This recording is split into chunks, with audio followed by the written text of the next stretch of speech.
Bonsoir tout le monde. Ouais, bonsoir. Cette fois-ci, j'ai pensé, je vous dis bonsoir, je vous dis pas bonjour. Bah, en même temps, bah, tu vas me dire, vous allez me dire, on est, comment dire, maintenant, il est 1 heure du matin, on a commencé une journée, je pourrais vous dire bonjour, mais non, je vous dis bonsoir. En fait, je vais même vous dire bonne nuit, sauf que, oui, non, vous allez pas vous dire bonne nuit à la fin de la vidéo. Voilà. De toute façon, là, je vous ai mis le chemise pour le haut parce que c'est un peu mieux, mais en fait, je suis en pyjama. Le bas c'est un pyjama, je vous le dis. Voilà. Ah ouais. Euh, Après, moi, je vais dodo. De toute façon, voilà, c'est même pour vous raconter une histoire avant d'aller vous coucher, quoi. Donc, on en était au chapitre 10. Les enfants, les enfants de Jedi avaient passé pas mal de temps dans la forêt pour essayer de rénover un sacerdoce qu'ils avaient trouvé au fin fond de la forêt d'Yavin. Et aux dernières nouvelles, Zassen s'était éloigné du groupe. Et on en était resté là.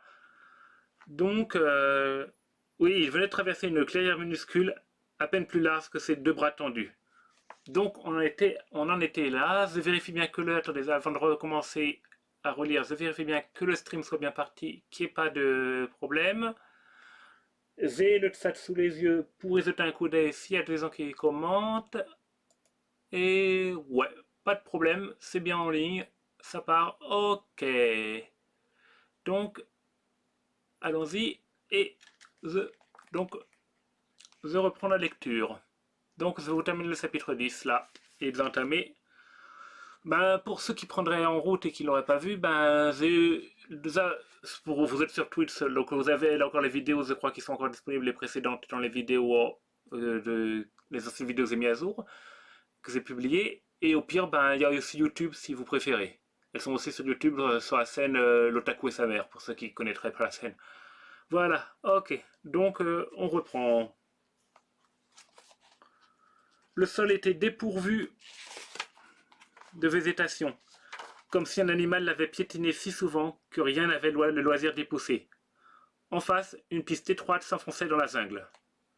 Oubliant sa promesse initiale, Zassen entreprit de la suivre, le cœur battant. Les arbres massassis étaient assez jeunes, leurs branches arrivant plus près du sol que celles des autres. C'était peut-être pour ça qu'il n'avait pas repéré le chemin en arrivant à bord de la navette.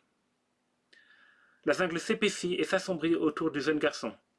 Peu à peu, grognements, feulements et autres cris des animaux de la forêt se firent plus menaçants. Au moment où Zassen réalisait qu'il s'était beaucoup trop éloigné de ses camarades, il déboussa dans une seconde clairière traversée par un torrent. Quelqu'un avait construit un barrage pour détourner une partie de l'eau vers un bassin très peu profond.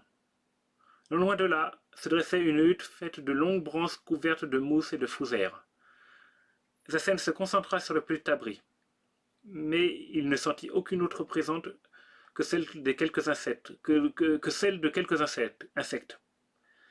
Il fit le tour de la mare et s'y dirigea vers la hutte, le cœur cognant dans la poitrine. Il savait qu'il aurait dû se montrer plus prudent, mais la curiosité le dévorait. La bête qui vivait là était sans doute la même que celle qui avait tracé la piste. Et s'il avait affaire à un prédateur? Et si celui-ci revenait pendant qu'il était en train de fouiller sa tanière? Un craquement. Zassen sursauta, mais ce n'était qu'une brindille qu'il venait de casser sous sa botte. Il se pencha pour regarder par un interstice, entre 2 branches de la hutte, et étouffa un cri de surprise. Les branches reposaient sur un tronc creux assez large pour abriter un homme. Une chaise de bois grossièrement assemblée voisinait avec une paillasse de feuilles à demi couverte par un morceau de tissu en lambeaux. Des fruits et des baies séchées étaient posés sur le sol. Mais l'objet qui avait attiré l'attention de Zassen était un casque noir équipé d'un masque à gaz. Celui d'un pilote de SAS de l'Empire. Zassen recula, haletant. Il trébucha et tomba sur les fesses au milieu d'un cercle de pierres rempli de cendres. Un foyer. Le jeune garçon toucha le sol. Il était encore tiède. Zassen bondit sur ses pieds et courut vers la piste, mobilisant toute la puissance de ses jambes tremblantes, sans se soucier des branches épineuses qui lui fouettaient le visage et les mains et lacéraient sa combinaison. Paniqués, de petits animaux s'enfuyèrent sur son passage. mais il n'a ralenti qu'en arrivant en vue de sa sortie. Il jaillit dans la clairière et hurla. Zeyna, Tenelka, Lowy, il est là, il est vivant. Le pilote de sa sortie n'est pas mort. Ses trois amis lui jetèrent un regard ébahi. À cet instant, Zassen entendit un bruit derrière lui. Il fit demi-tour et se trouva nez à nez avec un homme hagard. Le visage marqué de rides profondes, il portait une combinaison de vol en lambeaux. Son bras gauche replié sur sa poitrine présentait un angle curieux. Dans sa main droite, il tenait un blaster, très vieux et très laid. Et je crois que c'est la fin. Non. Oui, dit-il en pointant son arme sur les ailes Jedi. Je suis tout ce qu'il y a de plus vivant. Et vous, vous êtes mes prisonniers. Eh ouais, ils sont dans la merde. Vraiment. Bon. Chapitre 11. Bah mine de rien, on avance pas mal, on a fait au moins la moitié, on a fait la moitié du roman. Bah c'est des romans courts, c'est ça l'avantage. Voilà, ça avance vite. Dès que le pilote la quitta des yeux, Tenelka réagit à la vitesse de la lumière, comme le lui avaient appris les guerrières de Dathomir. « Courez !» cria-t-elle aux autres. Elle savait exactement quoi faire. Pivotant sur les talons, elle plongea sous le buisson le plus proche pour éviter le tir de blaster qui ne manquerait pas de suivre. Ses mouvements étaient si fluides et si rapides que les instructrices auraient été fières d'elle. Les tactiques qu'elle lui avait enseignées étaient gravées dans son cerveau. Surprends l'ennemi. Réagis de la façon qu'il attend le moins. Prends-le au dépourvu. Ne perds pas de temps en vaines hésitations. À main nue, Tenelka se fraya au travers des épines et des feuilles bleu-vert se fraya au travers des épines et des feuilles bleu-vert un chemin qui se referma aussitôt derrière elle. Elle serra les dents pour ne pas céder à la douleur. Des dizaines de piqûres sur ses membres nus. Son armure d'écaille protégeait son torse, mais ses cheveux roux détassés s'en mêlaient dans la végétation. Elle dut se retenir pour ne pas crier. Pourquoi n'entendait-elle pas les autres courir? Allez chercher de l'aide hurla la voix de Zassen. Il était toujours dans la clairière. Pourquoi n'avait-il pas couru avec les autres?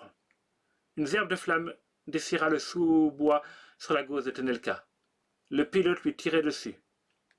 Une odeur de feuilles calcinées et de résine noircie monta aux narines de la jeune fille. Elle plongea sur le sol, roula sur le côté et s'élança dans une autre direction. Si elle abandonnait maintenant, il la tuerait.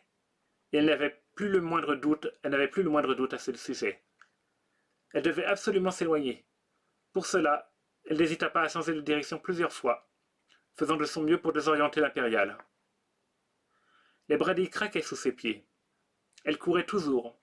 Chacune de ses foulées l'enfonçait plus profondément dans la jungle de Yavin 4. Lubaka n'hésita qu'une fraction de seconde. Tenelka avait crié « Courez !» avant de s'évaporer dans un buisson. Le pilote fit volte-face et pointa son blaster vers l'endroit où la jeune Amazone avait disparu.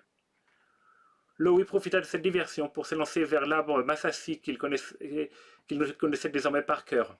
À son sommet, il serait enfin en sécurité. Derrière lui, le pilote tira plusieurs fois. Des langues de flammes montèrent du feuillage sous les pieds du Wookie.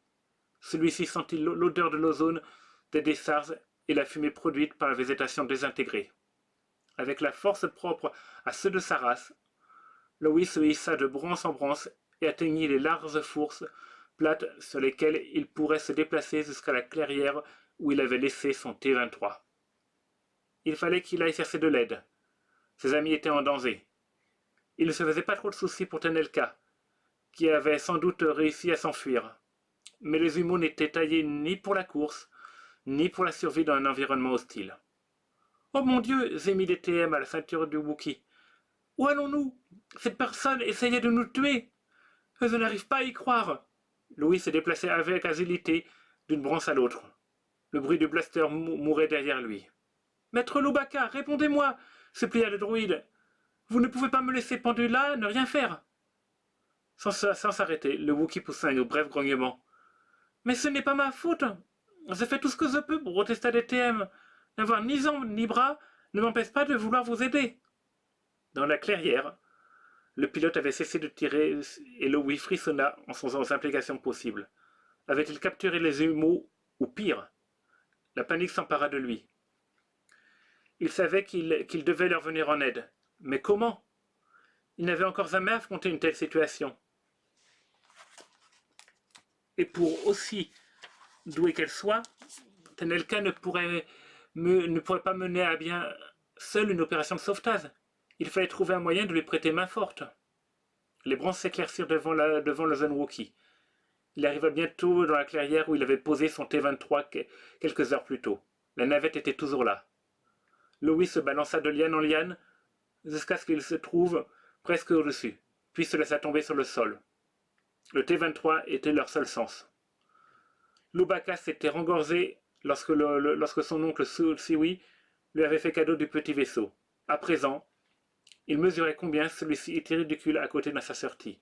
Pourtant, il n'avait pas le soi. Il devrait s'en servir pour libérer ses amis. Autour de lui, le sang des insectes et des créatures de la jungle emplissait l'air. Mais il n'entendait plus de tirs de blaster, ni de hurlements de colère ou de douleur. Tout était trop calme à son goût. Il se hâta de regagner le T-23. « Oh, excellente idée !» approuva DTM. « Nous rencontrerons à l'académie chercher des renforts. C'est de loin la meilleure chose à faire. » Mais Louis savait qu'il ne disposait pas du temps nécessaire. Il devait agir tout de suite. Quand il expliqua à DTM ce qu'il avait l'intention de faire, le droïde miniature poussa un couinement. « Mais, maître Lubaka, le T-23 n'est pas armé. Comment voulez-vous l'utiliser contre un pilote impérial? C'est un soldat de métier et il n'a plus rien à perdre. » Louis se formulait mentalement les mêmes objections, mais cela ne l'empêcha pas de mettre le contact et de pousser un grognement encourageant. « Les tours dans votre sac ?» répéta DTM, incrédule. « Mais vous n'avez même pas de sac !» Le moteur bourdonna dans l'air moite. Louis reconnut les vapeurs d'échappement et sentit son siège vibrer tandis que le T-23 se préparait à décoller. Il devrait effectuer plusieurs manœuvres assez spectaculaires pour zigzaguer entre les arbres jusqu'au lieu de l'accident. Mais il n'avait pas le choix. Il se promit de faire de son mieux. Peut-être son approche inattendue effraierait-elle l'impérial. Si celui-ci bondissait pour se mettre à couvert, les humains n'auraient plus qu'à sauter à bord, et il les ramènerait sains et saufs à l'académie. Lubaka poussa le manche en avant, le T-23 s'éleva dans les airs, laissant une empreinte profonde dans l'herbe de la clairière. Le système de post-combustion ionique rugit et le petit vaisseau fila vers la jungle, esquivant branches et lianes pour voler à la rescousse des humains. Autrement dit, pour se jeter dans la gueule du loup. Je m'arrête un instant, je bois une petite gorgée de thé, comme d'habitude. Oh, par contre, si maintenant on fait ça par Disney, oui, c'est une tasse qui est de la même origine au final. Mais bon, voilà. À l'époque, c'était pas Disney, Star Wars. Ah, ça doit soif.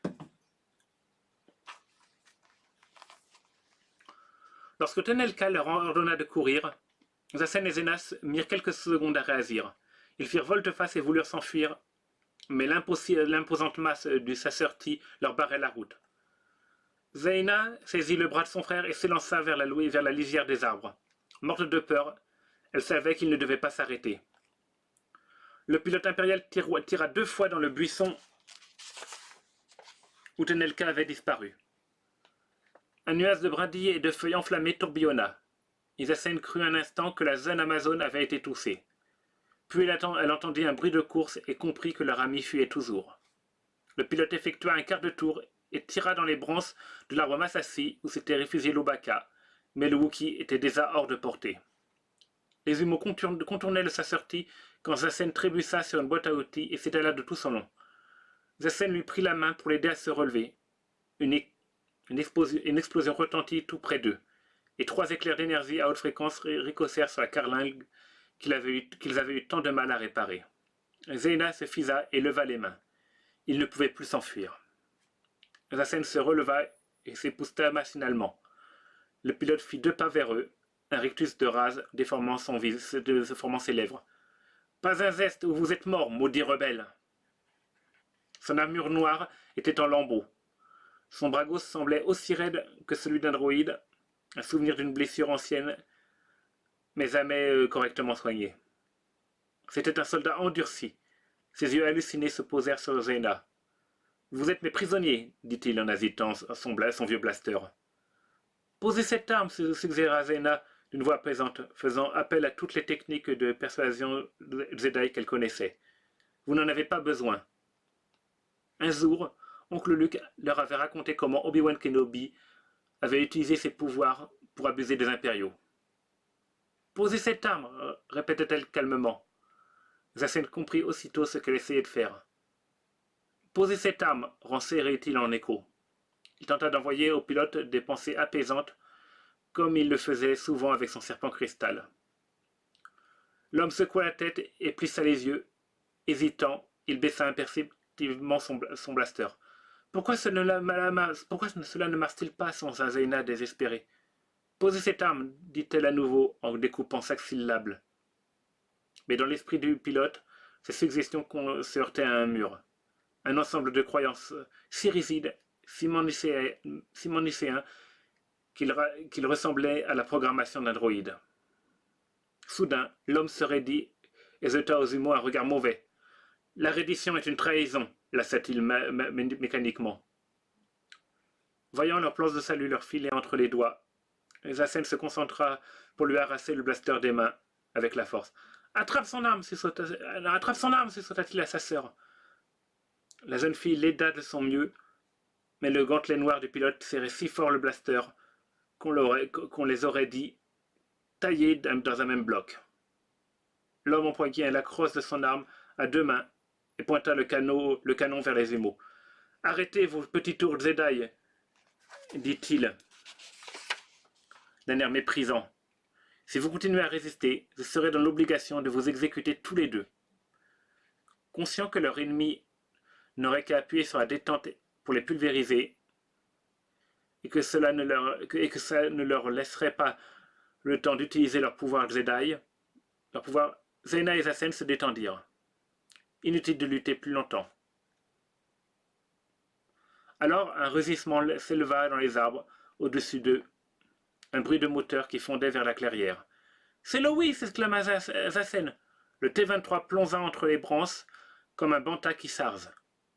Qu'est-ce qu'il essaye de faire demanda Zassen. Il n'a même pas d'arme.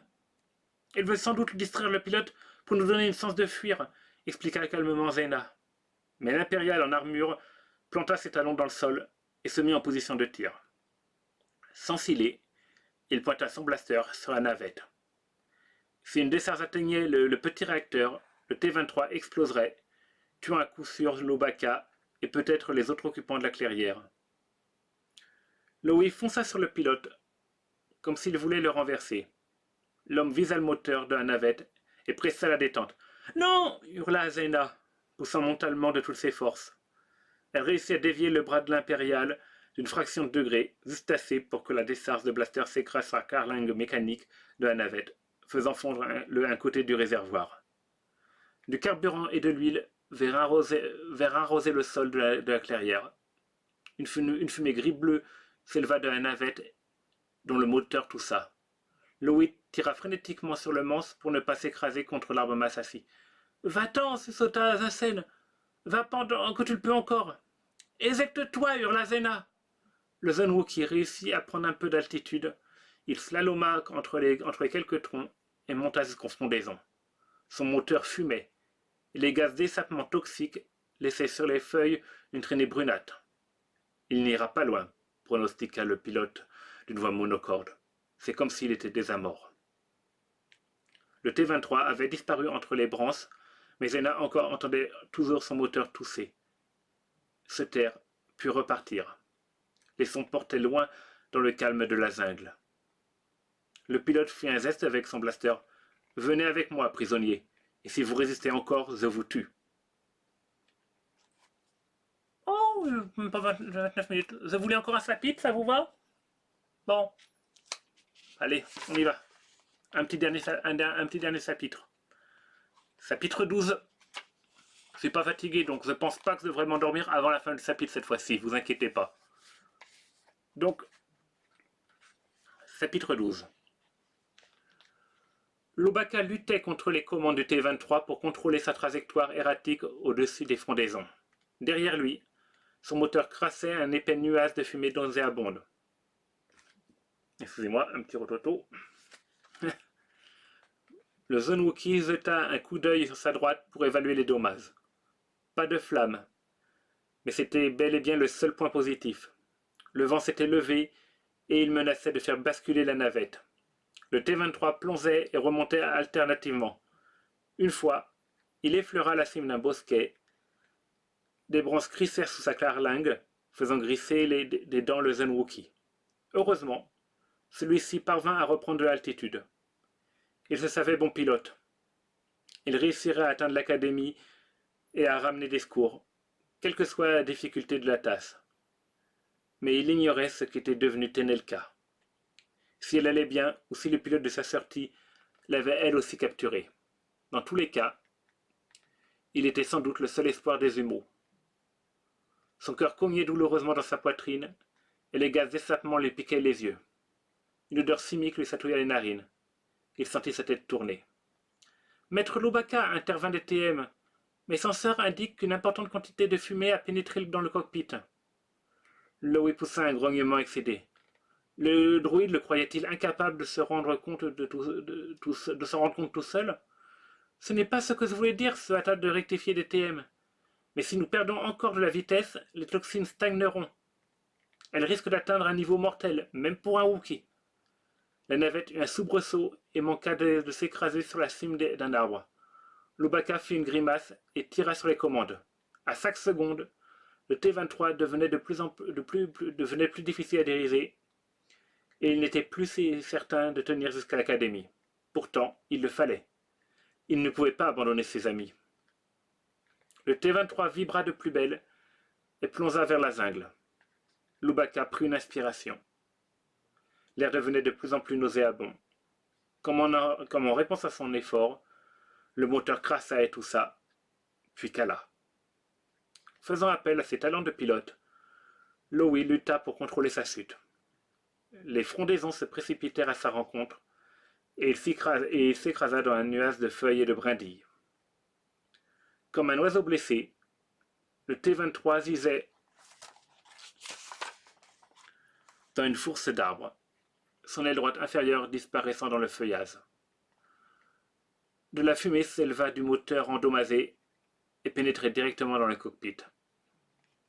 La tête de Lowe le faisait horriblement souffrir, mais il savait qu'il devait sortir du vaisseau à tout prix. Il défit maladroitement son harnais de sécurité. La fumée âcre brouillait sa vision et le faisait tousser. Finalement, il réussit à sortir du T-23 en se tortillant. Toujours pas de flamme, remarqua-t-il en s'éloignant le plus vite possible dans la lumière du coussin. Il aspira de longues goulées d'air humide. Un de ses genoux avait heurté le tableau de bord et il serrait des dents à chaque pas pour ne pas crier. Peu importe la douleur. Sa première tentative de sauvetage avait échoué, mais il refusait de s'avouer vaincu. Il pouvait encore faire quelque chose pour ses amis, à condition de rejoindre l'académie. Dans cette précipitation, il ne remarque pas que la fixation de TTM, endommagée lors de l'accident, s'ouvrait un peu plus à chaque pas. Avec un gémissement métallique, le droïde miniature tomba vers le sol, des dizaines de mètres plus bas. Dans la jungle, le crépuscule céda bientôt place à l'obscurité. Des essaims d'insectes nocturnes s'éveillèrent et se mirent en chasse. Lubaka cheminait toujours. Il avait été forcé de descendre à un niveau où les branches étaient suffisamment longues, solides et nombreuses pour lui permettre d'avancer à bonne allure. Parfois, lorsqu'il se sentait fatigué ou que son genou le faisait trop souffrir, il se balançait de liane en liane, comme un singe, utilisant sa vision de Wookiee pour se dériser dans les ténèbres. Mais jamais il ne s'arrêtait pour se reposer. Il aurait tout le temps plus tard. Pour le moment, tous ses sens étaient en alerte, aussi précis que le rayon laser d'un droïde médical. Ses plantes de pied sensibles et son odorat développé lui permettaient d'éviter les endroits glissants. Son ouïe fine l'aidait à distinguer le sifflement du vent de celui des créatures nocturnes. Il n'avait plus alors qu'à faire un détour pour les éviter.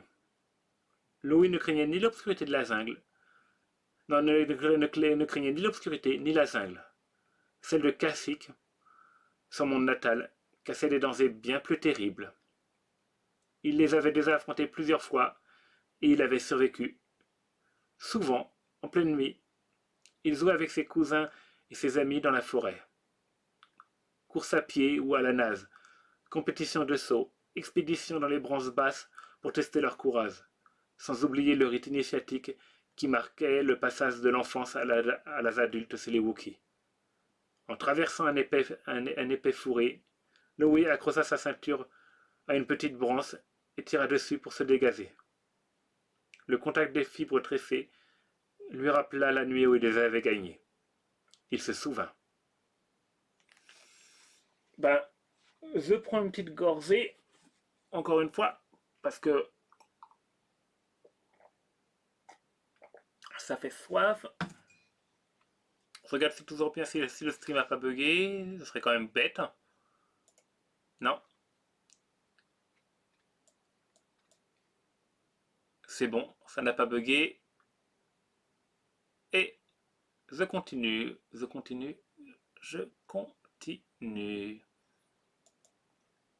Non, on va lancer ce reste même sur le retour. Voilà. Ok.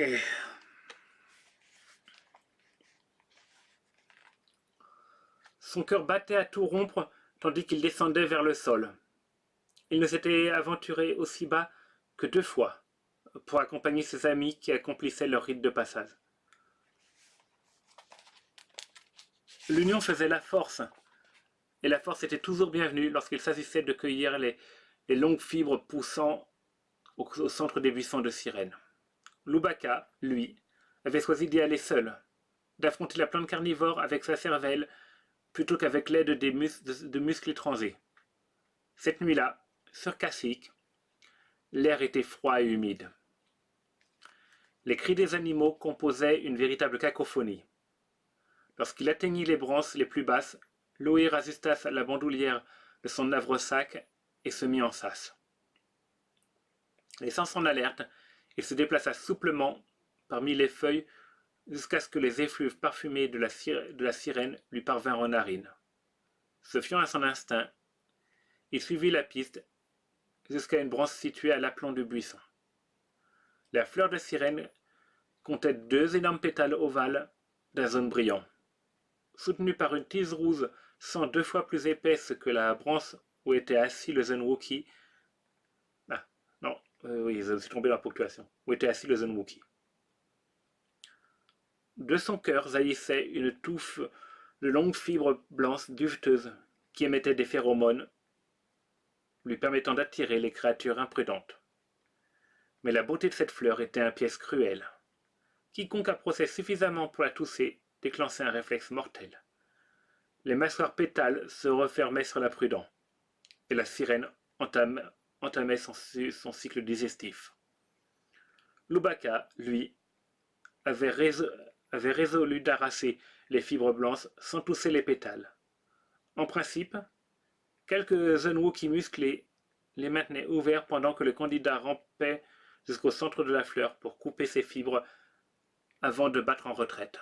Mais le résultat n'était pas garanti. Parfois, on perdait un bras ou une jambe dans l'opération. Ayant choisi d'agir seul, Lubaka devait se montrer d'autant plus prudent. Il ôta le havresac de son dos et en sortit un masque, une épaisse corde, une autre plus fine et une vibrolame rétractable. Il plaça le masque sur son nez et sa bouche pour neutraliser les émanations de la plante. Il savait qu'une seule bouffée lui donnerait le désir impérieux de la tousser à main nue, et il ne pouvait pas se le permettre. De ses mains habiles, il confectionna un nœud coulant à l'aide de la corde la plus mince. Puis, dans la longueur de l'autre, il forma une boucle qui lui servirait de siège. Il fit passer l'extrémité libre par-dessus la branche et, à la force des bras, se laissa glisser vers la plante mortelle. Il approcha autant qu'il l'osa des pétales ondulants au gré de la brise. coinçant l'extrémité de la corde entre ses dents pour libérer ses mains. Il sortit le nœud coulant qu'il avait préparé et s'en servit pour entourer la touffe de fibres qui s'agitait au-dessous de lui. Puis il se pencha légèrement et, d'un mouvement vif, trança l'ensemble avec sa vibrolame. Après un grondement triomphant, il remonta le bouquet de fibres et l'enfourna dans son havresac. Mais tout à son excitation, il laissa la corde lui glisser entre les dents. L'extrémité libre vint effleurer un pétale de la fleur. Terrorisé, Loïc tira de toutes ses forces sur ses bras. Les mâchoires de la sirène se refermèrent au-dessous de lui, frôlant son pied droit.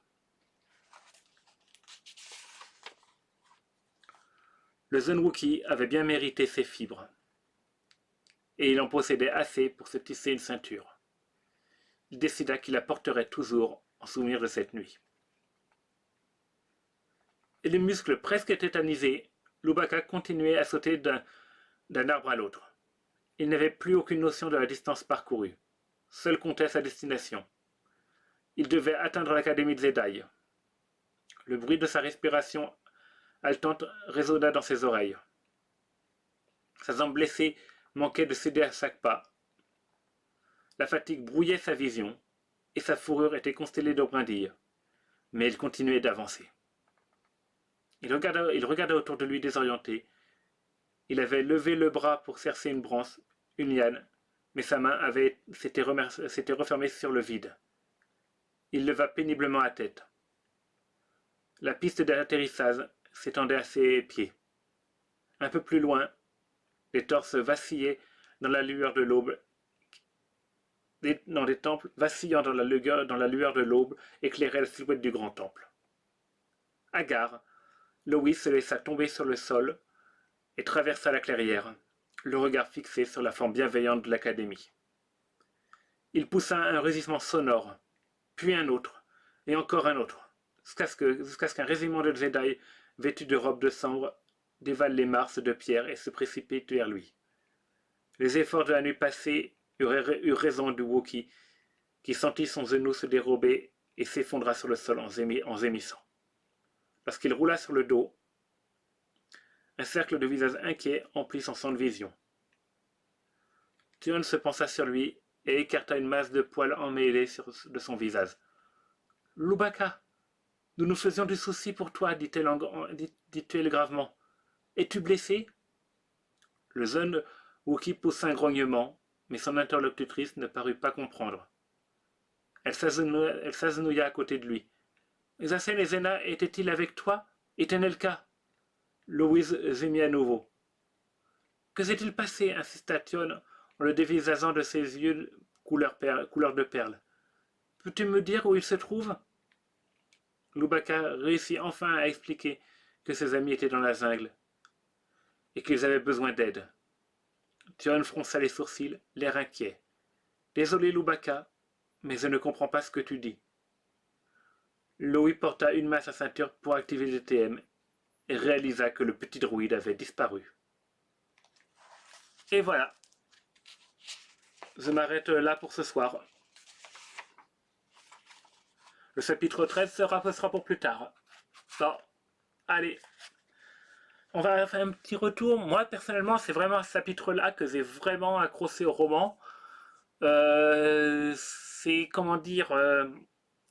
j'ai trouvé que j'aime beaucoup le côté de la tension dans la jungle et tout. C'est pas... c'est quelque chose que j'aime beaucoup avec cet auteur-là de l'univers étendu. Ces histoires sont peut-être simples. Soyons francs, c'est pas des histoires complexes. Mais voilà, je trouve qu'on ressent beaucoup l'ambiance qui essaie de dépeindre une ambiance qui, pour moi, à la lecture, m'a toujours paru presque palpable. J'y crois, je vis vraiment le roman quand je le lis. Et c'est pour ça que, bien que ce soit une série jeunesse, j'adore cette série de romans et que j'adore même les autres romans de l'univers étendu que l'auteur a fait. D'ailleurs, j'aime tellement le style de l'auteur, c'est que il a aussi écrit, je l'avais dit, je crois, dans la vidéo qui présentait les romans à lire, il a écrit des romans basés sur l'univers de Dune. Alors, les fans du roman Dune d'origine ont tendance à détester cette série de romans parce que, ben, elle accorde plus d'importance aux personnages et à l'ambiance qu'à la richesse du récit, au côté très politique et complexe qu'est Dune. C'est pas du tout dans la lignée de ce que fait Frank Herbert, de ce que faisait Frank Herbert. Mais moi, j'accroche beaucoup aussi à cette série parce que ben voilà, je me fascine pour le personnage, j'adore l'univers. L'univers de Dune est aussi super intéressant. D'ailleurs, bon, Star Wars est quand même en partie inspiré parce que je suis désolé, mais Tatooine, ça a beaucoup d'Arakis. Et puis, en plus, comment dire, dans Star Wars, il y a aussi l'épice. Euh, sur Kessel, ce que Han Solo transportait lorsqu'il a fait son fameux vol où il a battu des records, c'était de l'épice. D'ailleurs, il a largué la cargaison. Et l'épice dans Star Wars a exactement le même, comment dire, le même effet quasiment que dans Dune. C'est clairement une référence. Et oui, donc c'est fascinant. Et donc pour cette série de romans, que l'histoire soit pas ultra complexe et que ça se focalise plutôt sur les personnages et sur l'ambiance, moi ça me dérange pas. Tant qu'un roman me fait voyager et me fait et me, et me plaît, ben voilà, ça me fait voyager. Que l'histoire soit pas extrêmement complexe, c'est pas un drame. Une histoire complexe, une histoire bonne n'a pas besoin d'être complexe pour être bonne. Voilà, c'est ça. Bon, voilà, j'ai assez parlé de ça. Vous en avez pensé quoi de ce chapitre-là? Vous avez apprécié là? Attends un petit peu parce que ben, automatiquement il y a du décalage entre le moment où je vous ai posé la question et vous le retour. Donc j'attends de voir s'il y a un petit commentaire. Je sais pas s'il y a encore du monde, c'est vrai que je regarde ça tout de suite, ça se trouve il n'y a plus personne. Si c'est bon, il y a quelqu'un. Est-ce que. Voilà. Donc j'attends un petit peu.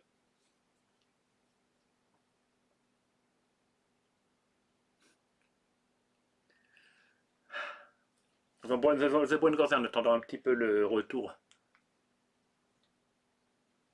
Et puis en plus, comme vous avez parlé pendant longtemps, le retour sur mon téléphone, c'est barré. Mais bon, c'est pas grave, là c'est le chat devant moi en plus.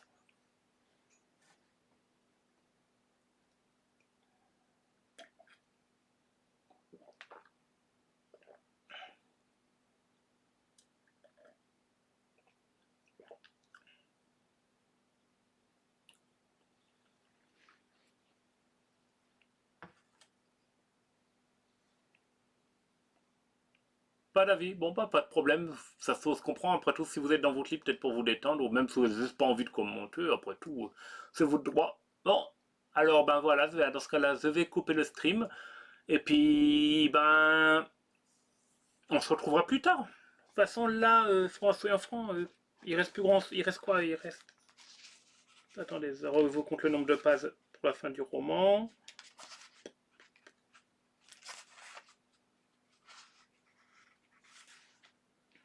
Il reste 60 pages.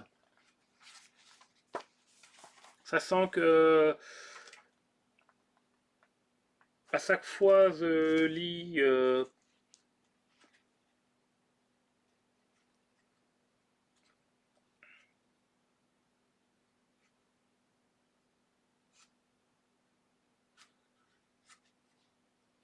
chaque fois je vous lis une petite vingtaine de pages. Donc je pense que 3 vidéos et ce sera fini. Et ce roman-là sera fini. Ah, donc, je pense que dans la vidéo, je vous demanderai si vous voulez que je continue donc cette série de romans pour que vous ayez les autres récits ou que j'essaye une des autres séries de romans Star Wars. Je reste sur le Star Wars parce que, comme je l'ai dit, le mieux c'est clairement ça, c'est que en fait,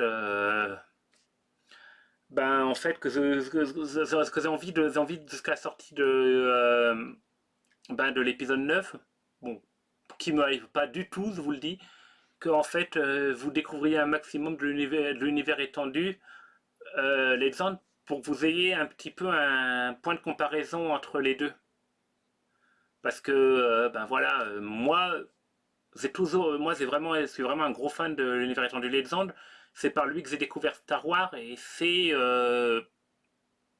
en fait, je suis davantage fan de l'univers étendu Legend, surtout la période qui se passe après l'épisode 6, parce que j'ai découvert Star Wars par ça. J'ai vu ça, j'ai lu ça avant de découvrir les films.